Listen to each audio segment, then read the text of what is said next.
Welcome to the podcast about venture capital, where investors and founders alike can learn how VCs make decisions and reach conviction. Your host is Nick Moran, and this is The Full Ratchet. Jenny Lefcourt joins us today from San Francisco. She is a general partner at Freestyle Capital, one of the first VC firms to specialize exclusively on seed stage companies that is composed of founders turned VCs and proactively works to improve diversity in the industry. Jenny started her career as a CPA in New York City, worked in product prior to co-founding and exiting two companies, WeddingChannel.com and Bella Pictures. She's made angel investments into companies including Discord and Minted. And in 2014, Jenny joined Freestyle, an early-stage VC firm with $565 million in assets under management and investments in 125-plus tech companies, including Airtable, Patreon, BetterUp, Narvar, and Embark, among others. Jenny's successes have earned her a spot on the Forbes 2022 Midas list and the 50 over 50 list. Jenny, welcome to the show.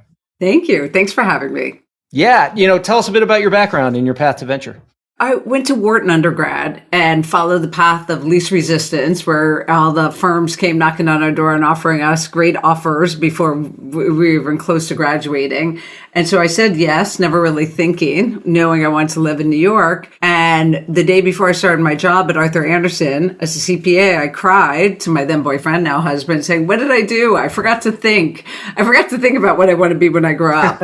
And so I did the job literally 2 years to the day, because I'm goal-oriented. I wanted to earn my CPA, and that's what you had to do back then. You had to pass the test and work 2 years to the day, and went to quit and told them I was quitting. They asked me why. I said, well, I'm going to go backpack with a friend of mine all around. And they said, great, take a leave of absence. And I said, no, I really want to quit. And it was like a young HR woman. And she said, no, leave of absence. It's no guarantee you're going to come back. It just leaves the door open. And I said, I understand that. I need you to shut the door, because I'm going to come back and I'm going to be broke and probably have no idea what I want to do with my life. But I know I don't belong here. It's probably like when I look braver, one could argue stupid, but it was not stupid for me. Know thyself, know what doors have to be shut and sealed. And so I took off a year to backpack, and then I ended up to be with my now husband, then boyfriend, who is at Stanford for law school. I had no idea what I wanted to do. Got access to the Stanford Career Center. And for anyone listening, it may be hard for you to believe this, but there was no internet then. So I literally would go to the Career Center and pull off binder after binder of all these different industries, reading job descriptions, trying to figure out what the hell I wanted to do, assuming it wasn't business. I thought, I did business. I didn't like it. Well, I didn't know Silicon Valley business. And so I ended up finding a job description I thought looked super cool. I was a marketing intern at a software company, and I applied, and I couldn't believe it went into interview. Everyone was wearing like shorts and tank tops, and they were all super smart and excited. And it was like, wait, this is not a world I knew, right? In Arthur Andersen, I wasn't even allowed to wear slacks. I had to wear skirts and pantyhose. So I was like, wait, what? This is business? And so I fell in love with the company, got the job. As much as I was willing to do, they were willing to have me do. And it was at the beginning of the internet. And here we are, we're in Palo Alto, a software company in Palo Alto. Everyone's gone to Stanford, basically, the whole company. And everyone's like, what's the internet? Is that the same as AOL? Is that different? I mean, we had no idea. So I was like, I'll go figure it out. And then because I went and figured it out, I became the head of our internet division. I mean, that's kind of the times we were in. So anyway, from there, I just felt like I kind of had this huge crush on Stanford. I know that's a weird word to use for a university, but it just felt like such an incredible institution. I was living right by it. My husband was in it. All the people I worked with just talked about it in such a way that I felt like if I'm ever going to go back for business school, I would love to do it there. And B, now is my time. I was a little bit older than probably their average business school student. And so I did. So I went there for a year. But while going there, I joined a business school contest and then dropped out after the first year because we had funding from Kleiner Perkins after the first year. And that's what we all know of as the dot-com days. Yeah. So that started our first company, which is now called WeddingChannel.com. This is around 2000 timeframe? This was 1998. So started working on the business plan in 97. got the funding in 98. Amazing. And Dropped out. We were the first to drop out. It was before it was the cool thing to do, and people thought we were crazy. But I mean, it was an opportunity of a lifetime and it wasn't going to be there in a year. And so it felt really clear to us that was the right call. But yeah, since then, Stanford has changed their attitude towards it. A lot of people did it, so it's less taboo than it was when we told them. Sure. And how did things play out with the business, and how did that ultimately lead to your experience here at Freestyle? Yeah, so it was a wild ride, right? We worked 24/7, maybe you took a half day on a Sunday. We grew super fast. I mean, it was fast and furious. And we were integrating the registries of all the major retailers, which at the time, when we pitched Kleiner Perkins, by the way, they thought that was crazy. They said, why not get 50% margins and sell the china and the crystal in your warehouse? And we said, well, brides aren't going to change that quickly. So that will work in a decade or two. But right here, right now, we need to aggregate the data, work with the retailers. And that way a gift buyer could go on and say, oh, Jenny wants that vase. It's $100. Perfect. Click, buy. I don't need to touch and feel it. It was like you saw what was selling on the internet, and it was things people felt really confident they didn't have to touch or feel. And this was perfect. The brides would go into the stores they knew and loved, register for what they wanted. So it was really a great thing for gift buyers and for brides and grooms. So we raised a silly amount of capital, which ended up being a godsend, because if you remember 2000, it's kind of like what we're living in now. It was ugly. And you just saw companies dying, left and right, and everyone was cutting and trying to figure it all out. But we had the cash to see the business through. And we ended up, at the time, we were called Della and James, and we just aggregated the gift registries of the major retailers. We did a 50-50 merger with Wedding Channel. We kept their name because it was a better name. They had the Federated Department Stores. They had all the content. So it really was like a 1 + 1 is 3. And so that company actually still lives today. It ultimately got purchased by The Knot. Amazing. Yeah, it was a wild, and I learned a lot in record time. I was really exhausted at going at that speed, got pregnant, and sort of just wanted to breathe a little bit before child. Had child number 1. My husband works a lot, which is relevant. And so wasn't really looking to go full time. And so I started doing some part time, had child number 2, was looking for more part time, and ended up falling in love with another business idea. It was just 2 or 3 people out of someone's literally garage. And unfortunately, it was weddings again, which I didn't do purposely, but it was called Bella Pictures. And we were the first national photography company. And it's an area that had no brand. Everyone would hope that their photographer was good, hope their photographer would show up. And it was like, if you missed big. And so it was an area that was big and so ripe for a brand. And we went up like a rocket ship. We were VC backed, and it was like everything in our favor. And then 2008 came. And we never wanted to blame it on the macro, but every single metric of ours was cratering. So while we weren't declining, we just weren't growing anymore. And in startup land, that is death. And at that point, we're probably post a Series C. We had raised a lot of capital and lived through something that I feel like now gives me so much wisdom as I'm working with founders, which is the game had changed. It changed very quickly. We had to make layoffs. We had to find kind of new product market fit. We had to change the metrics. And I remember, and we had recruited a top tier CEO to run it. And I remember, and he had come from a bigger company. And I remember saying to him, man, we got to cut deeper because you never want to do second cuts. And he had different reasons. He had come from the Gap and Safeway. It was just whatever. It was just a different bringing up. But lo and behold, we were too optimistic about our future. And we had to do a second round of cuts, which was basically the beginning of death, because the moment you do second round of cuts, there's a lack of trust in the organization that there won't be a third or a fourth. And so it was really, when I work with founders now, it sounds terrible because it's so hard, but cutting is hard no matter how many you cut, and going deeper allows the people who are there to be safer and allows morale to be good and culture to be good. A second cut is like, it just doesn't allow that. Right. So I'm a big believer, and I've been working with my companies, and I know we were going to discuss this later, but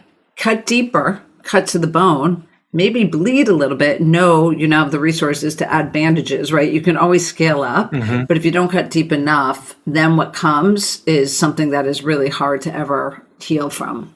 Interesting. You mentioned earlier that you think this downturn has some similarities to 2000. What do you think are the major similarities and differences? Well, I think there's similarities now to probably what I lived through as a founder in 2000 and probably what I lived through as a founder in 2008, which is that very quick change of what the game is, right? Growth at all costs, go, higher, go faster, wait, cut, slash, get your burn down, survive, right? I remember as a founder feeling like, wait, I was just playing one game here and now I'm like a few weeks later, I'm being told something very different, very much like whiplash. And I've had a few founders, especially the ones who have really scaled up and fought and worked so hard, not only to hire great people, right? And then be told all that hard work and these people who are humans that you care about, now you're supposed to let them go at probably the worst time. So it's a very, very hard time to be a founder. And the way that I work with founders is just kind of first principles. Like first and foremost, you have to do what's right for the baby. And by the baby, I mean the company. And it's like, if you get your burn down now and fast, you have a shot to survive and thrive. And if you don't, you likely won't make it to the other side. So it's some got it quick and responded really quickly. And then others, it's just a little bit been slower or harder. And some still don't have the same headwinds and some are growing into it. It's not that everyone has to cut, but I think the vast majority are pivoting, cutting, reevaluating. So Jenny, you ran hard and fast for a long time, founding these businesses. And then you had a child. It sounds like you did some angel investing and then you joined Freestyle. Tell us a bit about joining Freestyle and then the thesis at the firm.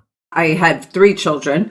And so after the third, when he was old enough, I was like, okay, I think I'm ready for like actually real intense work again. I was advising and consulting at that point. It was post-Bella Pictures. And luckily got invited into Freestyle, which were these 2 awesome guys who were, ex-serial entrepreneurs trying to be very founder-friendly, great VCs. And we shared the same values. So they said, hey, come try it out over here. And if it works, great. And if it doesn't, no harm, no foul.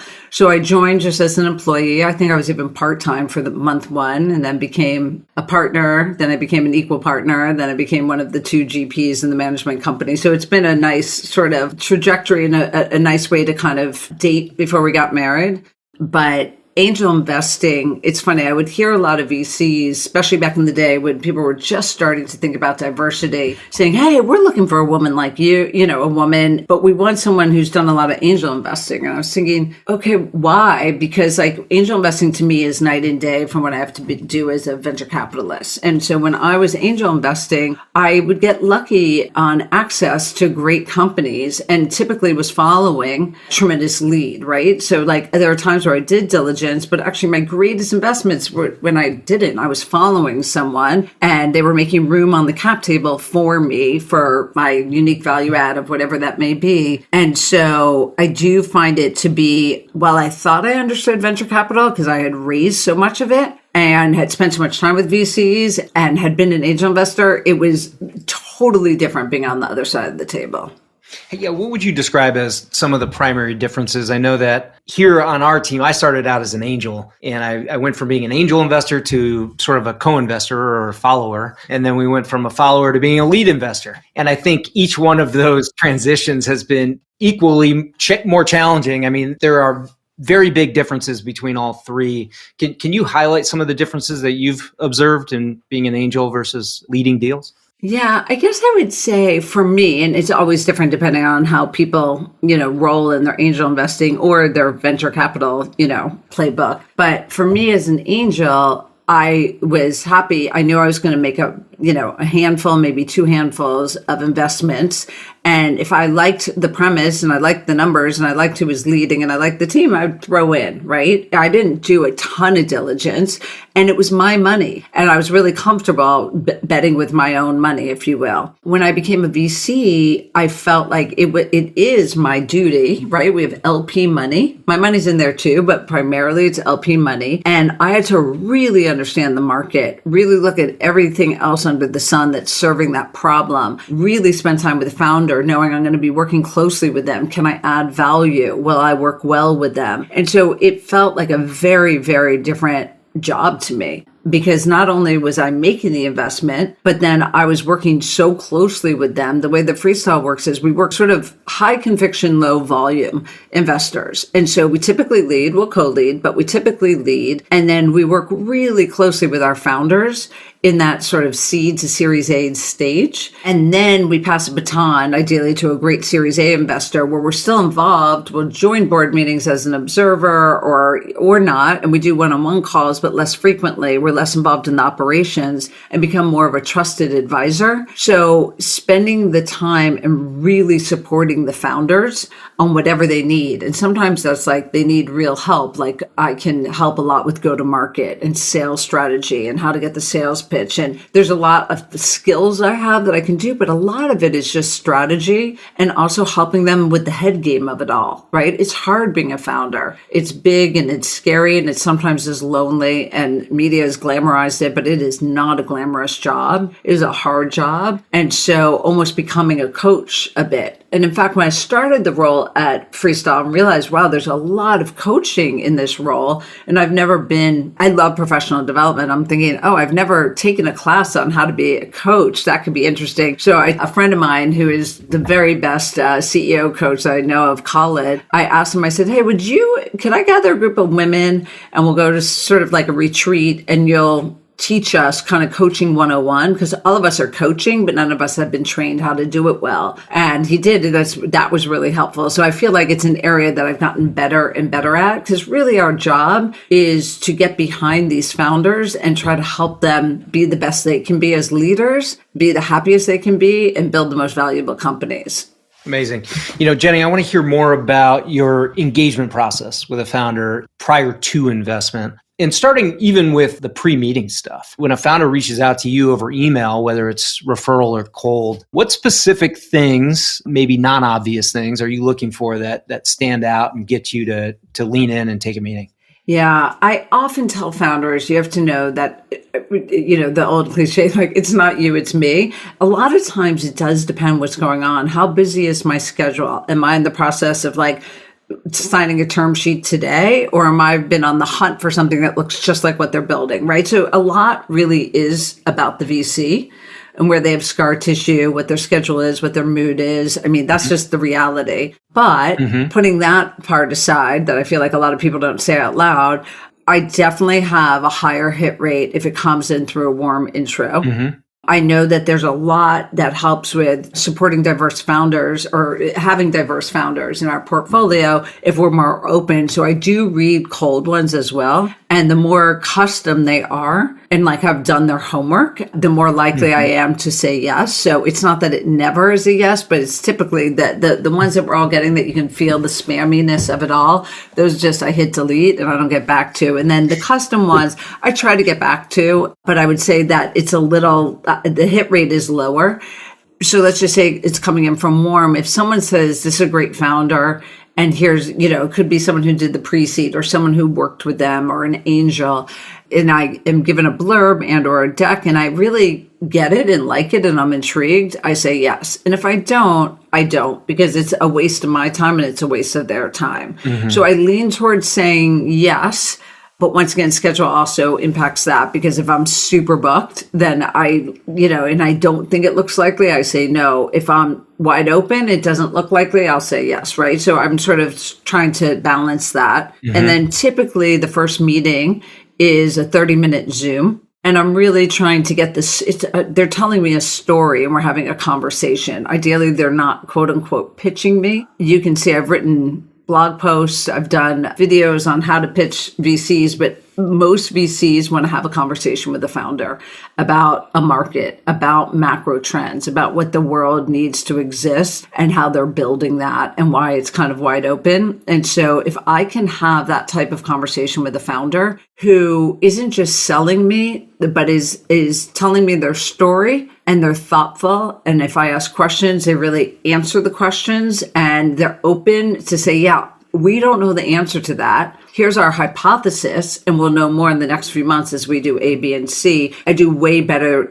with that than everything is all known and figured out. And really trying to assess, am I more excited about the opportunity than I was when I got the blurb? Is this a founder that I feel like I could add value to their business and I would enjoy working with, and they would enjoy working with me? And a lot of times I'll tell founder, I just need to think, because I'm not sure. If I know it's not it, I'll pass in the meeting. Because as a founder, I know that a quick no is really appreciated. And so I will pass in the meeting if I know it's not a fit, and I'll give them as much information as to why. And then sometimes I'm super excited and I'm like, can we schedule a follow-on meeting?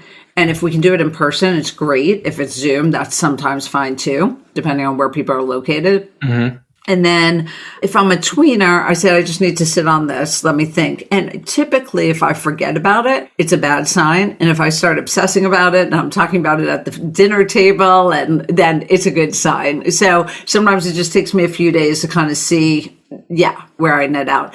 And then from there, let's assume I'm interested. At that point, our process is I have to have conviction, right? So I have to learn more about them. I have to learn more about their plans. I have to learn more about the competitive landscape. Sometimes I speak with customers or potential customers. So every time it's different. When people say, how long does it take? It's like, it takes me as long as it takes to get to conviction. Sometimes I can do it in a week. Sometimes it takes me 3. But Freestyle, because it's just me and my partner, Dave, we're really low on process, so I'll use him as a thought partner. If I'm on the fence about a founder or I have a concern, I'll say, hey, will you meet with this founder? Here's my concern. If I'm like, I'm all good, I don't need anything, let me just walk you through my thinking, then I'll use Dave that way. But so that's our process. We do have a CTO at Freestyle, and he does kind of a tech check because I'm not in a position to do that. Amazing. I know you look for this true growth mindset. You've written about that before. Do you have any tactics or techniques that you use to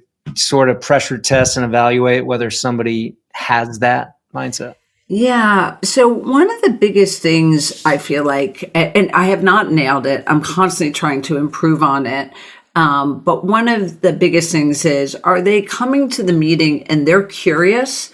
First of all, are they great listeners? And then are they curious, or are they just in sell mode? So that's a big one. And then I also just hearing the way that they speak. I didn't know how to do ABC. So I did research here, and what we did was this, and I learned this, and they're very comfortable talking about what they know, what they don't know. Their thought process for figuring it out is way more sort of growth mindset-ish versus having all the answers and knowing everything. If I say, gosh, that's interesting, I would have thought it'd be like this. If they're like, nope, it's like this, I'm like, interesting. Like that, you have an opportunity to say, why would you think that? So like one of my favorite words ever that I use a lot, and I recommend that everyone does, is the word why, because it doesn't really matter what people say at level 1. The learning is in the why do you think that?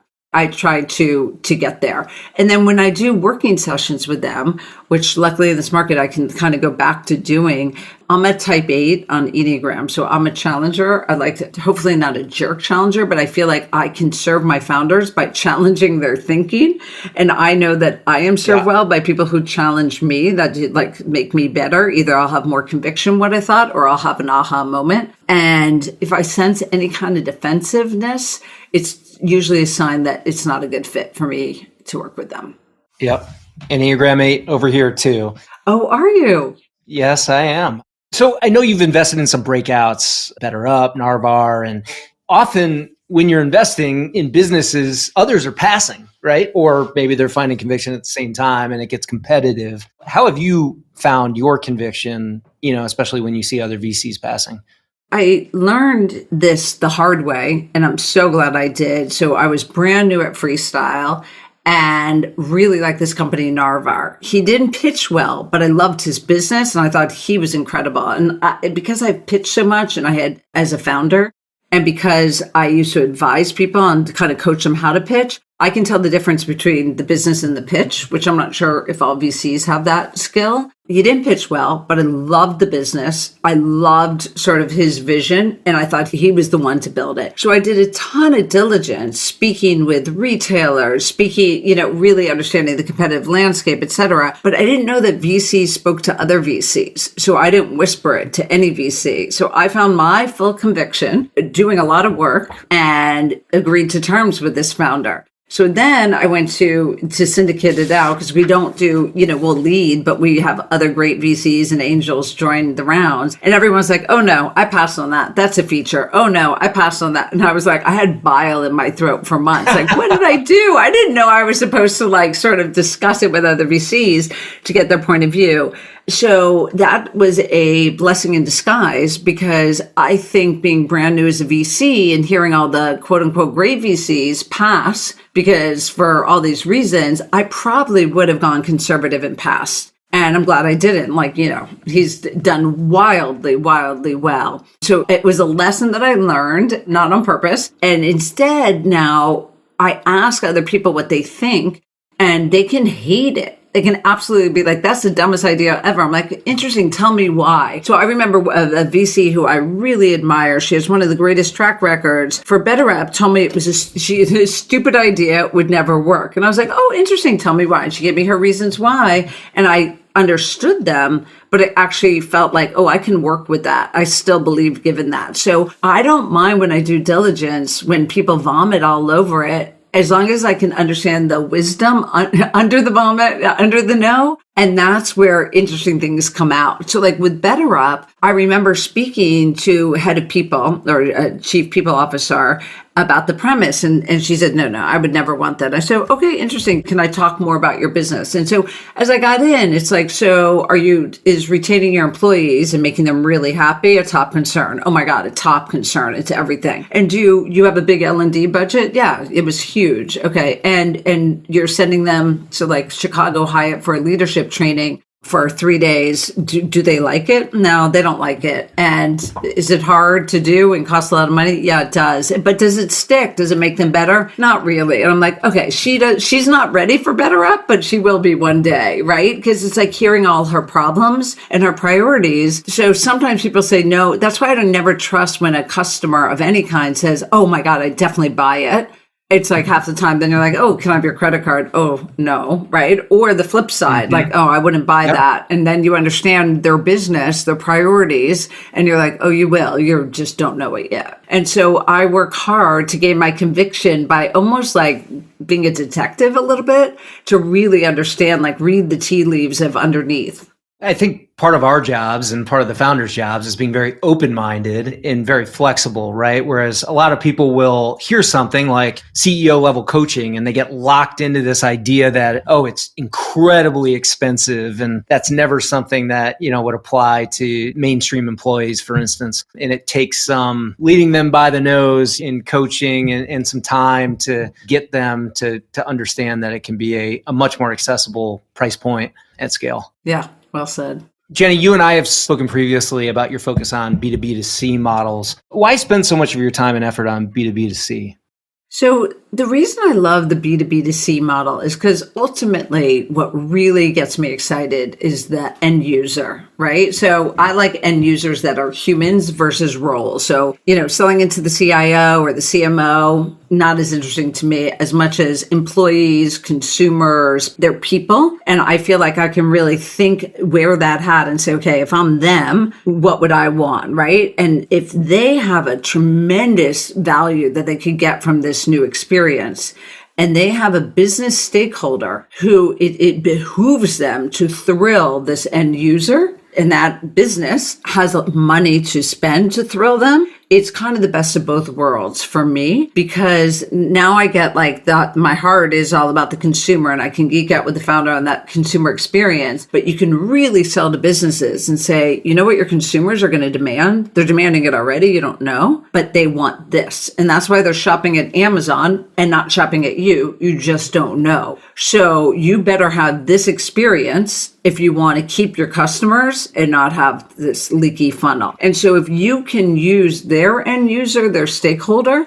to hit a big budget, I love it. And so some people are great consumer investors. I've done a few consumer investments. They have to be pretty unique, but I'm not great at the LTV to CAC grind. And what I love about BetterUp is B2B2C. In that case, the C is the employee. Narvar is B2B2C, the end shopper or consumer who wants to know when's my package coming without having to click on a million links and figure it out or have easy returns. And then actually now it's called Artera, is B2B2C, but it's a patient. And as a patient, I actually, as a mother of 3 who was working, I needed to be able to text with the front office and they wouldn't do it. I switched pediatricians because they wouldn't do it. I couldn't work that way. So anyone who wanted to and I'm a sample size of 1, but I knew that it wasn't just me. To keep your customers, you have to start treating them like consumers, patients like consumers. So in all those cases, there were big budgets, big businesses that had to really make that end user happy. And the end user experience was downright delightful. And it sticks. And typically it grows, right? And so where the CAC to LTV, I have a bias that consumers are fickle and they try the next thing and it's just hard. Some do it well. It's just harder. Is it fair? I launched a product long ago and sold to businesses, but it was used by a different user. And I would always focus on sort of the metrics, both top line and bottom line with the decision maker. And I would focus on the workflow and the user experience with the user. Is that too much of a generalization, or are those some of the things that you focus on when you're diligencing an opportunity? I guess when I'm doing the diligence for the opportunity, I am looking to really understand that end user. And do they really, really want this? Not minorly want it, but like are hungry for it. Mm-hmm. And what data or behavior do I have that actually is not just a gut, but like I know it to be true? And then are the businesses who have this stakeholder and have to keep them happy, do they have the budget and are they aware? So I think retail is a great example. So Narvar, every retailer is having their lunch at this point eaten by Amazon, right? So I'm talking about like 9 years ago. And people knew it wasn't price, right? Was it Amazon Prime? What was it? And I was like, listen, like when I buy from Amazon, I know exactly when I'm getting it. I know it's easy returns. Once again, mother of 3, if my kid bought from a random, there was like once they bought on Nike before Nike had Narvar, and returning it was a nightmare. And I had a little 5-year-old saying, when's my backpack coming? And I'm like, oh gosh, I don't know, 5 to 8 business days. Like I had no idea when the package was coming. And I had a very whiny child wanting to know, and I didn't know. But if I bought on Amazon, we knew. And then I also knew if it came, it was easy returns where I literally had to like stand in line. I ended up, I'm embarrassed to say this, but I'll say it on your podcast. I threw the backpack away because it wasn't worth the line that I was going to have to be in to put it back in the mail. And I was like, okay, this is ridiculous. And once again, I never count on myself, but I was like, I wonder what the data shows. And as I dug in, yes, it didn't have a name yet, but post-purchase is a thing. And consumers were kind of whitelisting and blacklisting retailers. And if they didn't have a good post-purchase experience, meaning I didn't know when my package was coming, wasn't easy to return, they just didn't shop there again. They didn't complain, they just didn't shop. Yep. And so, I don't know if you've ever read the Challenger sale, but like if you then could go into a retailer and explain there is this phenomenon and it is impacting your bottom line or your top line, but you don't know it. They're not complaining. They're just leaving you. Here's best practices. And it doesn't make sense for you to build this yourself. Like you have to work on your core competency of where you are unique and stand out. Let's do this for you. And so once again, it wasn't me. It was the company doing it. I was helping them with that pitch. But anyway, that really landed. And then lo and behold, the dominoes start to fall because if every retailer starts to show you exactly when your package is coming and has easy returns, you can't be the loser that does it. Then consumers will scream at you. And so I remember one year there was a big retailer who said to Narvar, no thanks. If we want this, we'll build it ourselves. And a year later said, we'll pay you extra. We have to have it implemented before the holidays. So I think as a founder, you do have to understand you're not going to get everyone at once. The dominoes have to fall. So back to your initial question, 1, doing the diligence to understand how much does the consumer care about this? Patient, consumer, employee, right? How much do they care? Do they have power in the equation? Kind of power over the business that has a big budget. So yeah, retailers need to make their customers really happy and keep them coming back. At this point, employees really needed to retain their employees and make them really happy. And professional growth was like the number two attribute that they cared about. I think it's still what they care about. And it actually made them better performers. In the patient way, people literally, now that copays are up so high or deductibles are up so high, a patient now acts like a consumer. And some operations get that and they realize you'll switch doctors if I don't text you. And some still haven't gotten the memo that you have to treat patients like consumers because a lot of it's coming out of their pocket and they do have a choice. Jenny, there's a lot of advice out there for founders about how to cut burn and focus on profitability in today's market. How are you advising founders, and what would you recommend to listeners that are balancing the growth demands of VC with prudent cash management? I'll just say that I have always been conservative with cash, and my company survived and then had a shot to thrive because we were conservative with cash. Because if you don't have cash, if you don't survive, you don't have a shot at thriving. So first and foremost, cannot run out of money. And it's way better to be a pessimist and not believe the world's going to turn around faster. It's better to assume the worst and be prepared for it. And then if and when things start picking up, you can always invest into it. So I really recommend erring on the side of being really conservative and kind of assuming the worst in the market. And I also feel like if you do that and you do it early and you do it well, then it's a little bit, I don't know if you play poker, but it's like if you have a big pile of chips, right? And you wait to see for a hand, right, that is worth betting on, you have the chips to bet. But if you just ante all day long, right, your monthly burn is high and you got your 12 months, then if and when you find the unlock, you may not be able to 10x that and come out of survival mode thriving. So I really like the idea of thinking in bets, which is Annie Duke book. And I know you're going to ask me later about books, but that's a really good one. But this idea. I've read it. Yeah. Yeah, exactly. Like, okay, how do I learn more? How do I pay a little bit to see more data to then decide what do I want to bet on and what do I not? But if you kind of are just consistently spending money and not going anywhere, you'll likely kind of die in the desert, if you will. Like I recently said to someone, I'm against a slow burn to nowhere. And they're like, what the hell is that? I'm like, it's kind of when you get excited because you got your burn down, but you're burning, but you're not learning. So you kind of aren't finding what you need to invest in to make great things happen, to find the inflection point. And so I think that I would really recommend that founders be more in that mentality on the hunt for what they want to invest in, but keep that regular burn super low and assume the worst in the market. And then the other big thing is, I would say a lot of founders, their first reaction, I think Elon Gill wrote a blog post about this, and I was like, oh, thank God. I'd been saying it, but not as well as he does and sent it around. But this idea of like, oh, we cut 15%. It's like wherever you were was arbitrary. It was built in a market that was playing fast and loose and on a totally different, game. So cutting 15% is not the way to look at it. I like to take a blank sheet of paper and basically say, everything I know now, what team do I need, right? What do I need to have? And go bottoms up versus think about, how much can I cut?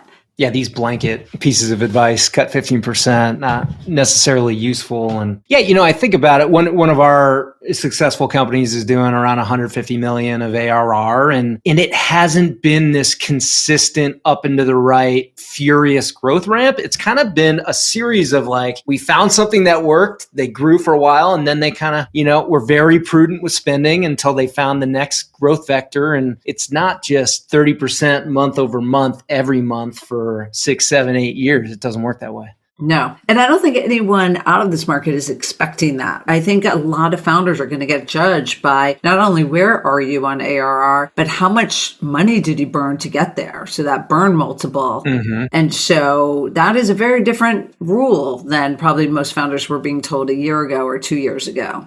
Such a good observation, because that kind of went away for a couple of years. The capital efficiency and the burn multiples were I didn't feel like we're being looked at nearly as much as they used to back around sort of the mid-teens. I mean, capital was so cheap. Yep. Yeah. Capital was cheap. It kind of like you could burn a lot of it and then someone was willing to give you more of it. Jenny, if we could feature anyone here on the show, who do you think we should interview and what topic would you like to hear them speak about? Yeah, I think you're hearing a theme right now where I don't know the guy, but I'm kind of having an Eli Gill moment where I'm enjoying his blog posts and the way he sort of views the world. He takes the complex and makes it simple. I love his book, High Growth Handbook, and I'd love to kind of know Low Growth Handbook, right? It's like hearing him like take those same kind of premises, but at the early stage. And so he would be my favorite. Awesome. Jenny, do you have any habits, techniques, or tactics that are a secret weapon? I have been working hard to listen really deeply, and rather than give my point of view right away, actually think, ask, as I mentioned before, ask why. So stay in more of an observer mode. And it's been kind of delightful. So less reactive, right? And more just observing and then participating. I feel like I've learned more that way, probably been more enjoyable for many that way. And what I also kind of goes with this, but I was doing it before, I think I'm probably doing it better, is back to our Challenger 8. One of the biggest gifts I think I can, or biggest ways I can serve founders, is to tell them what I think are their blind spots. I may not be right, but I just tell them what hey, I'm observing this and I observed it before. At the chance this is a blind spot of yours, I'd want you to know. Because the thing about blind spots that I love is it's not a fatal flaw. With a blind spot, like if we take the car analogy, you can make it beep at you, to look over your left shoulder. Like if you know it's there, you can be set up for success. If you don't know it's there, it could kill you. So the word blind spot, I think, is great because it's not a thing that you necessarily have to fix as much as know and then plan accordingly. And when people have done that for me, I really appreciate it. And I try to do that for others. Love it. And then finally, Jenny, what's the best way for listeners to connect with you and follow along with Freestyle? I would say my email, jenny@freestyle.vc, is probably best to connect with me. I go on LinkedIn. I'm not particularly active on LinkedIn. I haven't been as much on Twitter as maybe I used to be, not because of Elon, just been busy. It depends on my schedule. So yeah, jenny@freestyle.vc. Awesome. This was a huge thrill for me, Jenny. Thanks for spending the time today and for sharing your wisdom with the audience. Thanks for having me. I appreciate it.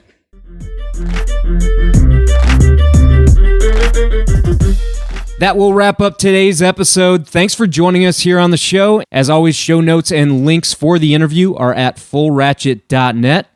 And until next time, remember to over-prepare, choose carefully, and invest confidently. Thanks for joining us.